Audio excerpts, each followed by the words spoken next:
réseau pédophile démantelé grâce à l'aide des laboratoires de développement photo. Le meurtre de curé de Kingersheim, l'assassin avoue être un adepte des pratiques sataniques. Hormones de croissance contaminées par la maladie de Creutzfeldt-Jakob, les victimes potentielles demeurent dans l'incertitude la plus totale. Paris Pollution, voitures, poids lourds et cars n'ont plus le droit de stationner à l'arrêt avec le moteur en marche. Carnaval de Nice, premier défilé ce soir. Madame, Monsieur, bonsoir. Stupeur dans la petite commune de Kingersheim dans le Haut-Rhin. Le meurtrier du curé du village, sauvagement assassiné de 33 coups de couteau au mois de décembre, a été arrêté hier soir et il a avoué être un adepte des pratiques sataniques. Reportage Jérôme Soulard, Patrice Schumacher. La vérité a donc fini par éclater. L'histoire d'un meurtre horrible, celle du curé de Kingersheim, Jean Hull, assassiné de 33 coups de couteau à l'entrée de son presbytère, quelques jours avant Noël. Hier, David Oberdorf, un voisin de 19 ans, a avoué son crime et son amour pour Satan. Une secte du diable à Kingersheim, on en parlait déjà depuis quelque temps. On disait dans le voisinage, enfin par oui dire, on parlait beaucoup, n'est-ce pas, à ce sujet, qu'il y avait une secte sur Wittenheim et Rüdesheim. Mais qu'on fasse un rapprochement avec les profanations de cimetières, vous voyez, ça je ne l'aurais jamais cru. Car c'est bien à Toulon, dans ce cimetière profané, que les gendarmes ont trouvé la clé. Anthony, l'un des 4 jeunes interpellés à l'époque, est un adepte du satanisme. À sa sortie de prison, il s'installe en Alsace, devient un ami de David. Ils font de la musique ensemble, néo-gothique et rock viking. Avec la profanation du cimetière de Toulon, tout cela, il faut aller, il faut chercher, il faut faire en sorte qu'on arrête cette progression de ce que j'appelle l'idéologie du mal. Pas question de secte pour la famille du présumé coupable. David était juste un jeune homme suicidaire souffrant d'oppression et de crise de violence. Malheureusement, les affaires où il est question de pratiques sataniques se multiplient en France. Il en était question à propos du réseau pédophile de Marc Dutroux en Belgique, il y a de cela quelques années dans l'affaire de la profanation du cimetière juif de Carpentras. Un phénomène inquiétant donc qui se développe. Florence Bouquilla, Didier Beau. En juin dernier, la profanation d'une tombe dans le cimetière de Toulon choque l'opinion publique. Ses auteurs ont laissé leur marque, une croix plantée à l'envers dans le cœur de leurs victimes. 4 jeunes Toulonnais passent très vite aux aveux, ils se disent fascinés par Satan. Le journaliste Bruno Fougereau enquête depuis des années sur les sectes sataniques. Il en parle aujourd'hui à visage caché pour ne pas être identifié par les milieux qui l'infiltrent. En France, les réseaux satanistes sont d'autant plus dangereux qu'ils sont particulièrement occultes et aux mains de personnes très militantes et qui ont une vision quasi politique pour la manipulation de ces groupes. Une manipulation qui serait souvent le fait de l'extrême droite. Les jeunes attirés par le satanisme seraient aujourd'hui entre 2000 et 3000, organisés en sectes d'obédience différentes. Je crois qu'il y a ces 2 figures finalement de satanisme, ce satanisme traditionnel, anti-chrétien, anti-juif, qui va choisir par exemple de profaner par priorité des cultes, je dirais des tombes de chrétiens ou de juifs, et puis ce satanisme moderne qui lui est un satanisme complètement débridé et qui finalement repose sur le refus de tout ce qui est différent. Aujourd'hui, après les États-Unis, l'Allemagne ou la Hollande, la France prend à son tour très au sérieux la menace des sectes sataniques. Un verdict ce soir à Annecy, 15 ans de réclusion à l'encontre du mage Daniel Habib, jugé pour viol et agression sexuelle sur 4 de ses disciples, sur lesquels il s'était livré à des rites de désenvoûtement ou de magie noire.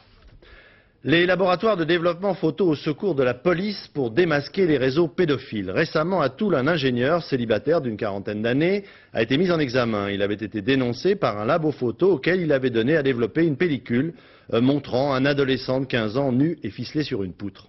Récemment encore, c'est à Paris qu'un réseau pédophile a pu être démantelé grâce à un labo photo. Ces entreprises ont d'ailleurs l'obligation morale de dénoncer les clients dont les photos leur paraissent suspectes. Enquête Mathieu Huchet, Gilles Dobler. Les vacances à la montagne, les anniversaires, les photos de famille, Géraldine envoie défiler des milliers par jour. Chargée de contrôler la qualité des clichés, elle a aussi l'instruction d'alerter sa direction quand son regard tombe sur des mineurs victimes de sévices sexuels. Vous voyez pas à quoi on a affaire, quoi. Mais c'est vrai qu'il y a des barjots. Hein. Ah, il y a des purs barjots. Il y a parfois, ça sort de l'imaginaire. Ouais. Ah ouais. Vous êtes habitué maintenant ou toujours pas? Non. Sur les 20 millions de films développés ici l'année dernière, une petite dizaine de pellicules douteuses ont été repérées, et notamment au moment de l'affaire Dutroux. Peut-être que nos équipes étaient peut-être plus alertées, mais il y a eu pendant cette période-là, alors c'est ce qui était paradoxalement très choquant parce qu'on ne comprenait pas avec les projecteurs sur ce genre d'affaires que des gens se permettaient encore de donner des photos dans un laboratoire public. Dès le moindre doute, ces photos sont donc saisies, car on ne plaisante pas avec le code pénal. En gardant le silence, les laboratoires risqueraient d'être poursuivis pour non-assistance à personne en danger. Une fois que nous avons connaissance de photos délictueuses, nous informons les autorités compétentes, à savoir la gendarmerie, laquelle gendarmerie informe le parquet et donc le procureur de la République. Et en ce qui nous concerne en interne, la pochette d'ordre, c'est-à-dire les travaux définitifs, poursuivent leur cycle classique à des fins, bien évidemment, de coincer le consommateur. C'est ce contrôle en amont qui a permis de démasquer et d'écrouer un pédophile près de Nancy la semaine dernière.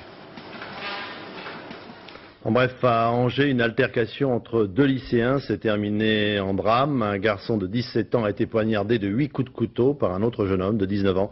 Le meurtrier a été aussitôt arrêté.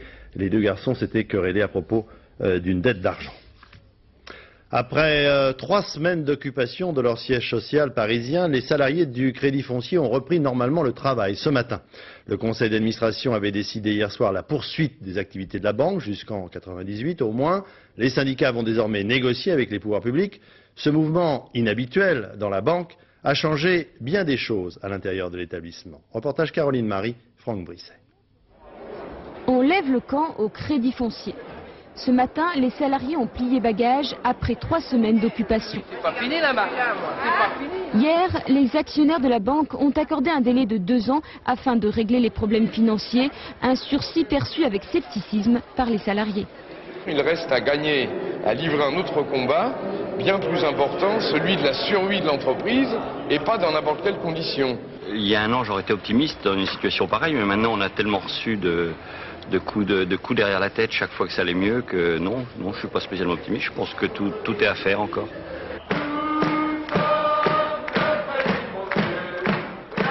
Trois semaines de forte mobilisation, 3 semaines de revendications et toujours ce même refrain, cette même chanson, comme un signe de ralliement. On a appris à se connaître un peu plus et puis c'est vrai que c'est autre chose quand même. On connaît quand même davantage les gens avec qui on travaille en fait. Il y a des chefs qui sont venus sans cravate, oui, tout à fait, en jean sans cravate.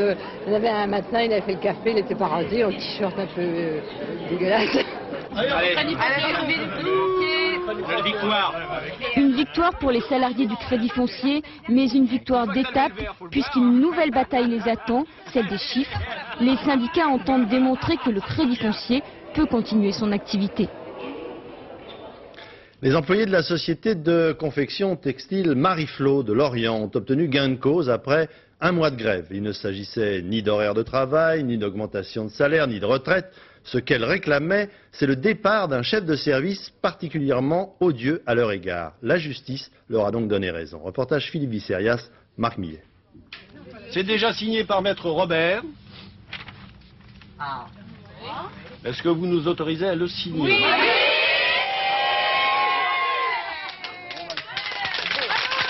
Après 29 jours de grève, elles viennent de gagner sur toute la ligne. Sur ce texte que signent les représentants du personnel, l'annonce du licenciement du directeur de la production.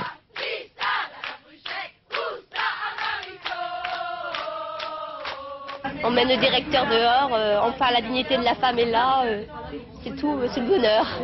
En français c'était foutu, mais là, on est heureux. Un moment. Certaines n'étaient pas à la réunion, c'est devant l'usine qu'elles vont apprendre la nouvelle. Depuis le début du mois de janvier, 90 ouvrières de l'usine textile Mariflo près de Lorient ont entamé un bras de fer avec leur direction. Les grévistes, qui représentent plus de 80% du personnel, réclamaient le départ du numéro 2 de la société, qui d'après elles, se comportait d'une manière odieuse à leur égard. C'était que des mots comme ça, pétasse, connasse, tas de merde, et surtout envers les délégués. Beaucoup envers les délégués. Les délégués étaient surveillés du matin au soir. Hier, le tribunal de commerce de Lorient a nommé un administrateur provisoire. C'est lui qui a réglé le conflit. Ce soir, Alain Le Gouchec est licencié, mais il répond aux accusations. Les accusations d'insulte sont venues à la suite de 2 avertissements que nous avons mis, nous, à des ouvrières qui avaient insulté leur chef de chaîne. Et à la suite de ça, on m'attribue ce genre d'insultes. Mais ça, c'est leur façon de parler entre elles. Chez Marie-Flo, le travail devrait reprendre dès demain matin, dans une ambiance beaucoup plus détendue que d'habitude. Horaire de travail, retraite à 55 ans, les chauffeurs d'autobus des principales villes de France étaient en grève aujourd'hui. Arrêt de travail bien suivi à Bordeaux, Perpignan ou Limoges, beaucoup moins dans une ville comme Lyon. Grève parfois reconduite jusqu'à demain, c'est le cas à Marseille. Pour ce qui concerne Toulouse, il y a maintenant 11 jours que les autobus sont restés au dépôt, ce qui commence à provoquer des réactions de la part du public et des commerçants du centre-ville. Reportage Muriel Lassaga, Olivier Combe. Pas de bus à Toulouse depuis 11 jours. C'est le ras-le-bol, surtout chez les commerçants. Demain matin, ils seront dans la rue pour qu'on les entende, eux aussi. Ils estiment que leur chiffre d'affaires a baissé d'environ 30% depuis le début du conflit. Je crois qu'on veut se mobiliser pour qu'on comprenne que les commerçants sont très touchés et que le mouvement est un peu long et que ça nous gêne économiquement. J'habite assez loin du centre où je travaille et ça me pénalise énormément. Je trouve que c'est lamentable qu'une minorité de gens puisse pénaliser toute une ville. Et c'est la deuxième fois en moins de 2 mois. Malgré l'accord signé sur les 35 heures de travail hebdomadaire, les traminots n'en restent pas là. Ils réclament 7 heures de travail par jour et pas une de plus, alors que la direction leur propose une moyenne de 35 heures par semaine. Limiter chaque jour de travail à 7 heures pile, ça voudrait dire arrêter un autobus en pleine ville dès que le conducteur arrive à 7 heures. Avec la nomination d'un médiateur depuis hier soir, les traminots reparlent enfin pour la première fois de reprise du travail. Je crois qu'il y a encore 2 ou 3 jours à attendre de plus parce qu'il n'y a rien qui se débloquera entre-temps. Donc si on voit quelque chose, le bout du tunnel, il ne sera pas avant lundi ou pas avant samedi. Demain, la grève devrait être reconduite, une 12e journée sans bus pour les Toulousains. Actualité internationale, la France a marqué aujourd'hui nettement sa préférence dans le conflit entre le président serbe Milosevic et ses opposants. Les 3 leaders de l'opposition ont été officiellement reçus au Quai d'Orsay par le ministre des Affaires étrangères, Hervé Tcharet. Une poignée de main spectaculaire avec Vuka Drašković, Madame Vesna Pedzic et Zoran Djindjic.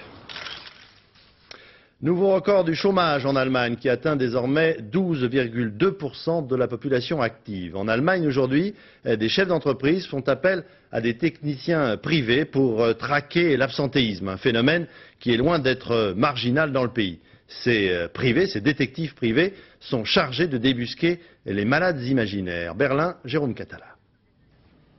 À certains détails qui ne trompent pas, il est clair que nous sommes chez un représentant de l'ordre. En fait, un détective privé. Il s'appelle Binder, Manfred Binder, et pour améliorer ses revenus, le détective propose maintenant aux entreprises de vérifier si les salariés en arrêt maladie sont effectivement malades ou bien s'ils trichent. Et ce directeur d'une petite société de transport a tout de suite accepté. Car en Allemagne, ce sont les entreprises qui paient les arrêts maladie à 100% du salaire, un coût de plusieurs milliards de francs chaque année. Ça nous intéresse parce que dans notre entreprise, la moyenne des journées perdues pour cause de maladie est supérieure à la moyenne nationale. Et certains salariés sont souvent malades pendant 2 ou 3 semaines.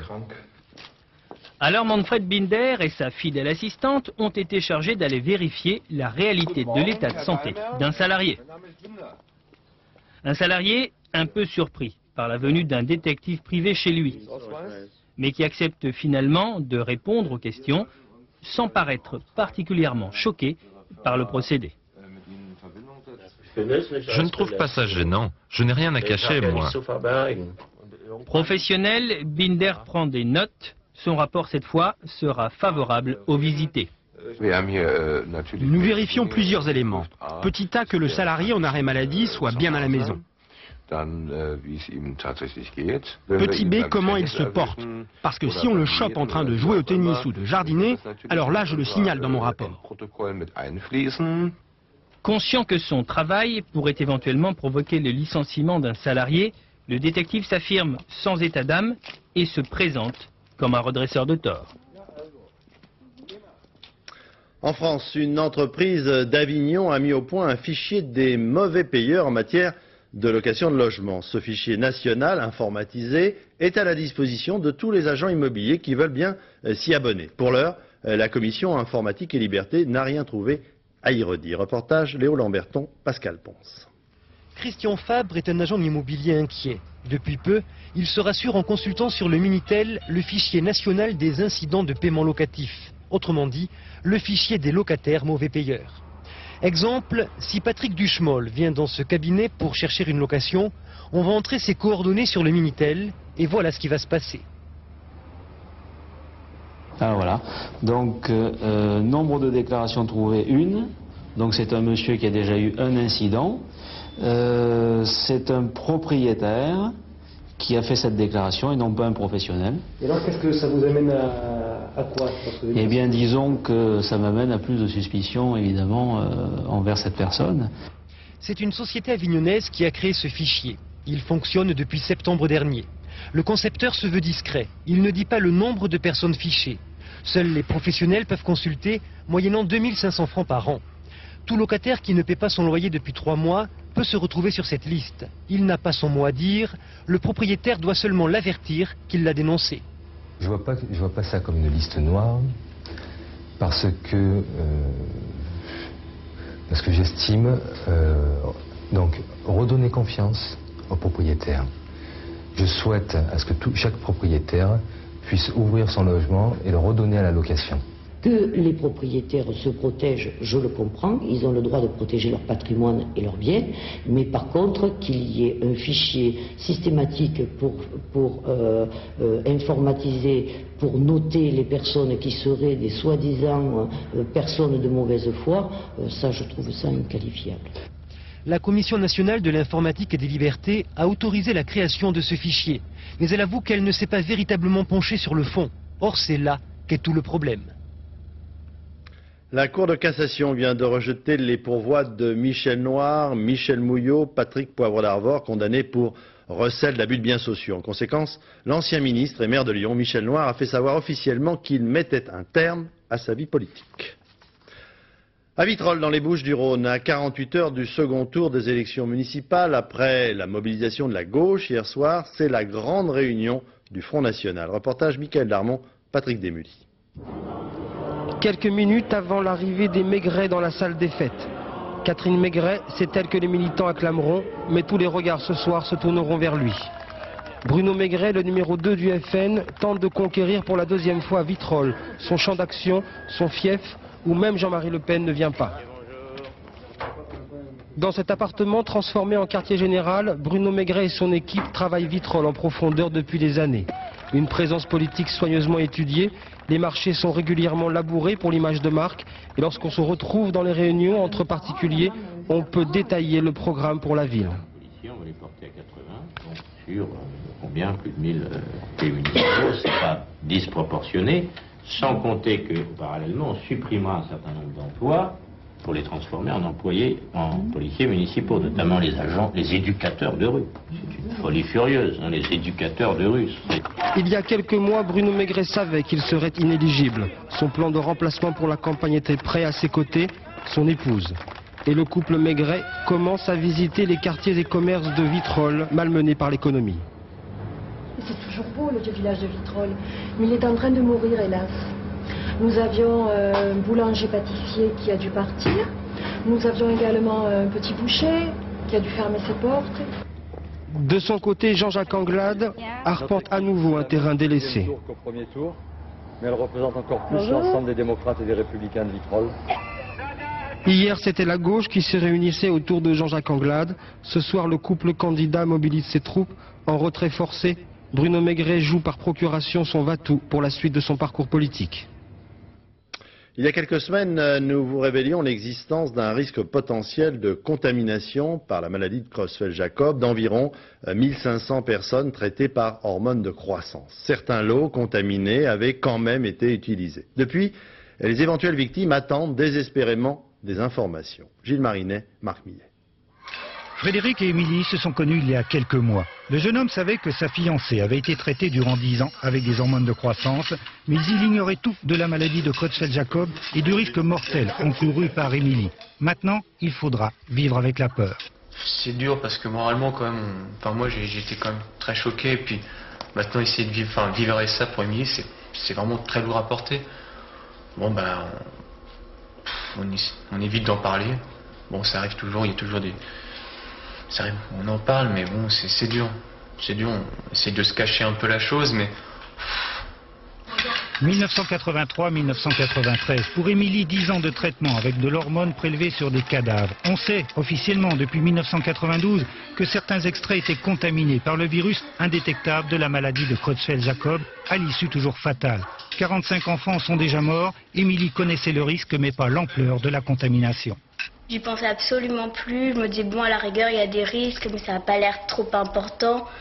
Il y a eu des morts, mais bon, c'est qu'aux États-Unis, apparemment, d'après ce qu'on nous a dit. En France, il y en a eu très peu, donc c'est sûrement pas dû aux hormones et tout ça. Qui vous disait ça? Les médecins, les associations, Grandir notamment.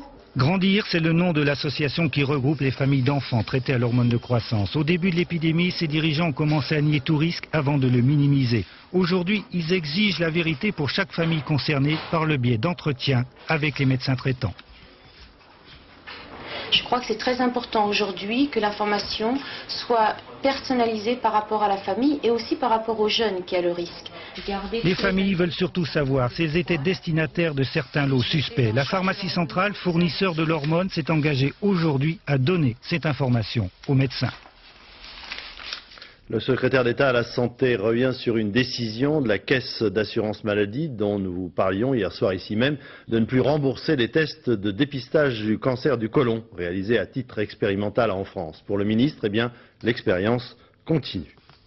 C'est encore Hervé Guémard qui a reçu aujourd'hui un rapport sur le dépistage de l'ostéoporose, une perte osseuse entraînant une fragilité des os essentiellement chez les femmes autour de 45-55 ans au moment de la ménopause. 3 millions de Françaises sont concernées. Les traitements envisagés passent bien entendu par des thérapies et des exercices, mais aussi en amont un meilleur apport en calcium dès le plus jeune âge. Françoise Vallet, Patrick Voix.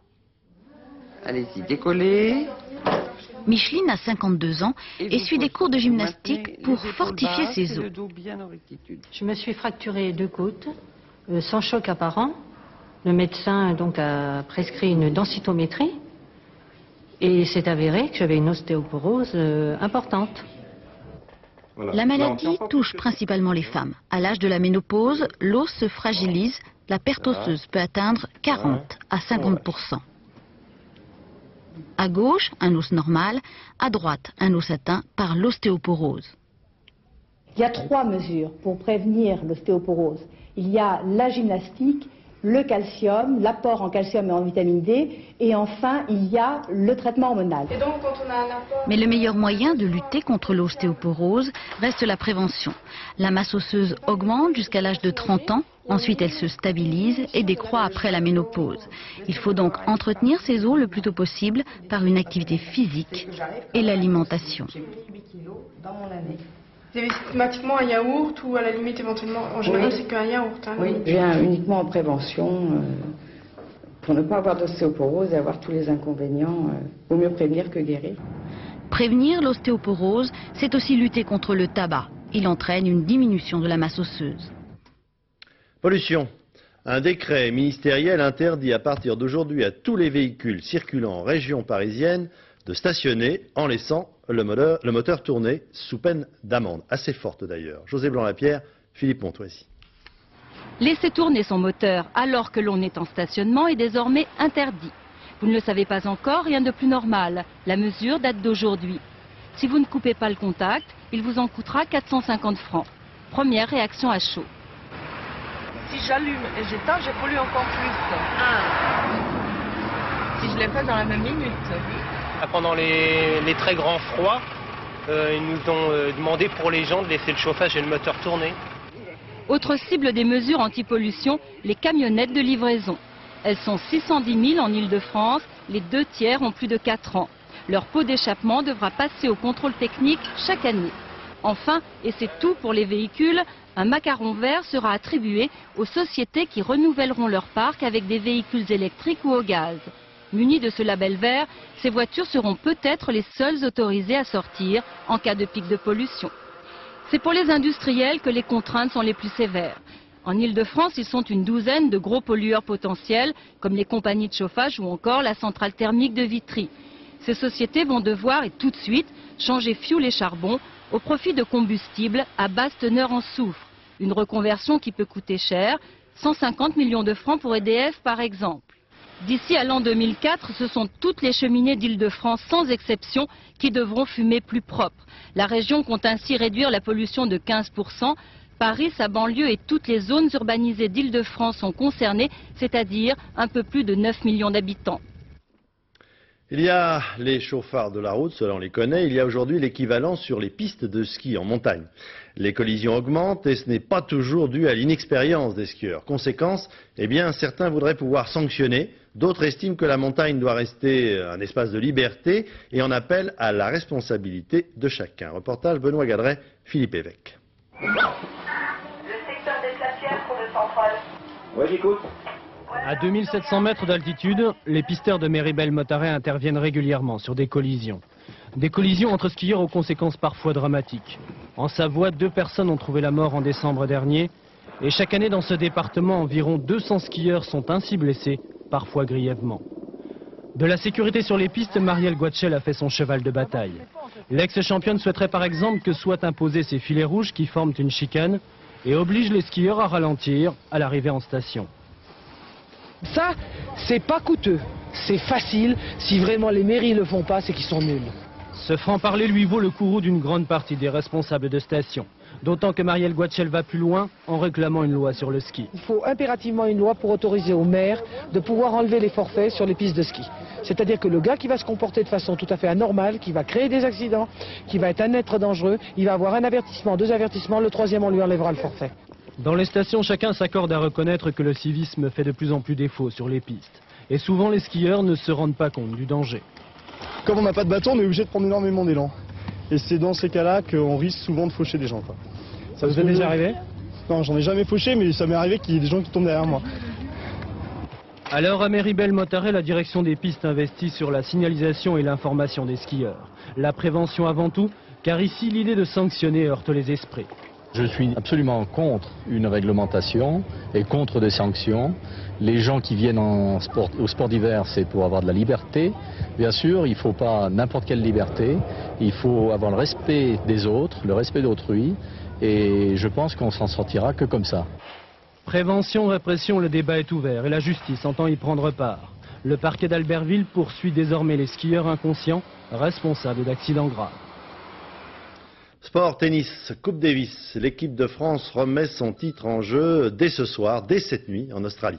À Sydney, c'est l'été là-bas, dans ce pays où le sport est roi. L'enquête menée par François Brabant et Didier Rancoeur est intitulée ce soir « Le continent de tous les sports ».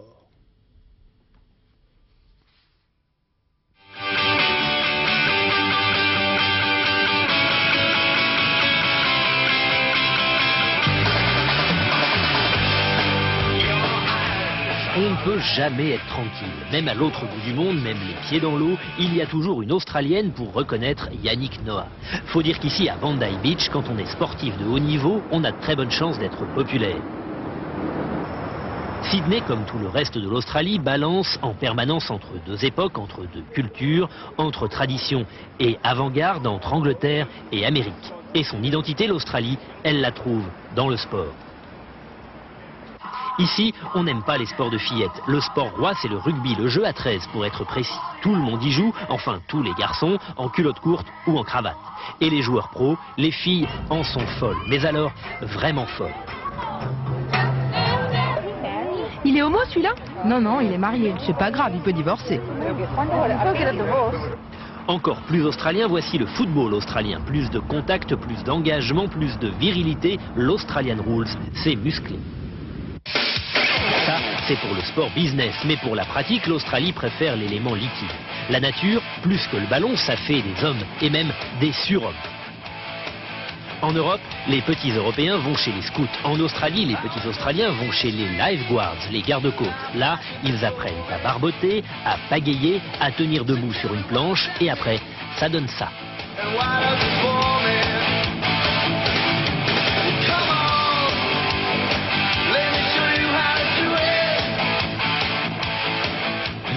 Celui qui gagne ce genre de course, on l'appelle Iron Man, l'homme d'acier. Mais pas besoin d'être un super athlète pour être inoxydable. Un dimanche matin sur une plage de Sydney, voici le grand rassemblement populaire, la côte classique, 2 km de baignade pour tout le monde. Et tout le monde, c'est 2000 personnes de tous âges et de tous niveaux.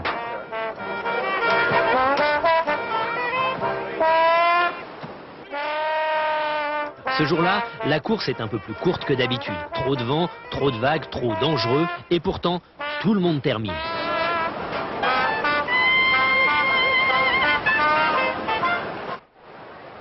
Pardon madame, c'était dur? Horrible, c'est comme nager dans une machine à laver. Le lendemain, la course du dimanche fait la une du très sérieux Sydney Morning Herald. C'est qu'ici, le sport et la nature, c'est sérieux. Surtout depuis que Sydney a été chargé d'accueillir les Jeux de l'an 2000. Des Jeux écolos, des Jeux verts, naturels, illustrés par le projet du futur stade olympique. Matériaux recyclés, panneaux solaires, récupération de l'eau de pluie, les Jeux respecteront la nature. Mais la nature, elle, joue parfois des tours aux Jeux. Car le site olympique se construit sur un marais et dans le marais, il y a des grenouilles très rares, protégées. À cause d'elles, le chantier a déjà dû s'arrêter 3 mois. Bah oui, elles sont encore là, on les a juste un peu déplacées, mais rassurez-vous, on les a toutes sauvées. C'est donc dans la nature, en tout cas la verdure, que l'équipe de France de tennis va affronter la nation la plus titrée de la Coupe Davis, et elle sait à quoi s'attendre. Ils sont très rugueux, très costauds, très durs au mal. Passent 6-7 heures par jour sur le court et après ils vont se mettre 4 litres de bière, quoi. Et le lendemain matin, ils sont d'attaque. D'attaque tout le temps et pour n'importe quoi pourvu que ce soit du sport. En Australie, si on décide de se remuer un peu, tout est possible. La science au service de l'archéologie. Les restes d'un navire grec coulé dans le port de Marseille il y a 2500 ans vont être traités dans un laboratoire du commissariat à l'énergie atomique de Grenoble. L'exercice consiste à éviter que ces bois mouillés ne se rétractent en séchant. Reportage Romuald Bonan, André Germain. Depuis 3 ans, cet archéologue protège un trésor dans ce hangar désaffecté de la police municipale marseillaise. 3 années pendant lesquelles l'eau n'a jamais cessé de couler à petit filet.